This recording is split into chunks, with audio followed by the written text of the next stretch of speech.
এর সাথে আজকে আমার একটু টুকটাক ঝগড়া হয়েছে, এই জন্য মিম হচ্ছে এই রুমে ঘুমাচ্ছে, আমাকে বলছে ওই রুমে ঘুমাইতে, আর আমাদের খাবার দিয়ে নিজেও খায় না, যায় শুয়ে আছে। এখন আমি চেষ্টা করবো রাগ ভাঙানোর জন্য, আমারই হাসি করছে, আমি জানি না কাজ হবে কিনা। ও হয়তো বা ঘুমায় পড়ছে, কিছুক্ষণ আগেই শুয়েছে, আমি জানি না ঘুমাইছি কিনা। যাই হোক, তাই ওর রাগ ভাঙানোর ট্রাই করি। মিম, এই মিম, এই এখানে ঘুমাবো না? মিম শোনো, কি রে এখনো রাগ করে আছো? খাবা না?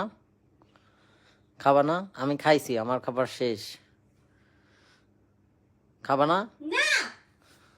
কি রে ভাই, উঠো। শোনো, কি হয়েছে শোনো।